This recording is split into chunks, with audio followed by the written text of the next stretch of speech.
পাঁচ ওয়াক্ত নামাজের পরে যদি আয়াতুল কুরসি আপনি পড়েন, হাবিব আলাইহিস সালাতু ওয়াস সালাম বলেন, যদি কেউ আয়াতুল কুরসি পাঁচ ওয়াক্ত নামাজের পরে পড়ে, মান ক্বারা আয়াতুল কুরসি দুবুরা কুল্লি সালাতিন মাকতুবাতিন লাম ইয়ামনাহু মিন দুখুলিল জান্নাহ ইল্লা আইয়ামুত।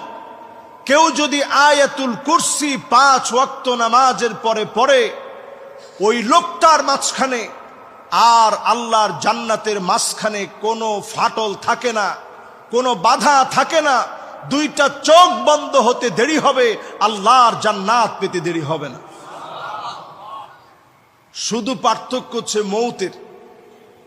আপনি দুনিয়া থেকে যাবেন, আল্লাহ আপনার সান্নিধ্য পেতে চাবে। এরকম মুবারক আমলগুলো খুব কঠিন না, কিন্তু সওয়াব অনেক। প্রতিদিন আমরা যারা চলতেছি, হাঁটতেছি, ফিরতেছি, প্রতিদিন চলার পথে সুবহানাল্লাহি ওয়া বিহামদিহি মাত্র 100 বার পড়া। সুবহানাল্লাহি ওয়া বিহামদিহি, সবাই বলি সুবহানাল্লাহি ওয়া বিহামদিহি। এতটুকুন যদি 100 বার আল্লাহর কোন গোলাম পড়ে, আল্লাহর হাবিব বলেন, হুত্তাত আনহু খতায়াহু ওয়া ইন কানাত মিছলা জাবাদিল বাহর।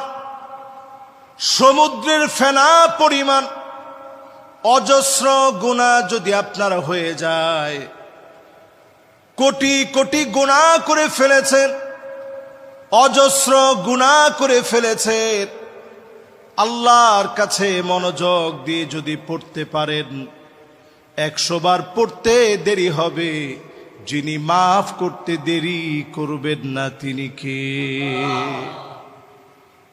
এরপরে আমি আপনি যদি প্রতিদিন 100 বার ইস্তেগফার পড়ি, আল্লাহ পাক আপনাকে আমাকে মাফ করে দিবেন।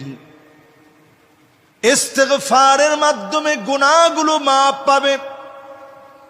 লা হাওলা ওয়ালা কুওয়াতা ইল্লা বিল্লাহিল আলিয়্যিল আযীম। জান্নাতের একটা কানজুন মিন কুনুজিল জান্নাত, জান্নাতের একটা খনি আপনি পেয়ে গেলেন। এইভাবে যদি প্রতিনিয়ত আমল করেন, যিনি আপনাকে আমাকে দামি বানায় দিবেন তিনি কে? অধিক পরিমাণে দরুদ শরীফ পড়া, নবীজির শাফাত পাওয়ার জন্য এটা অত্যন্ত জরুরি একটি আমল। 100 বার অন্তত প্রতিদিন দরুদ শরীফ পড়েন। আর কিছু পারেন আর না পারেন, এতটুকুন বলেন সাল্লাল্লাহু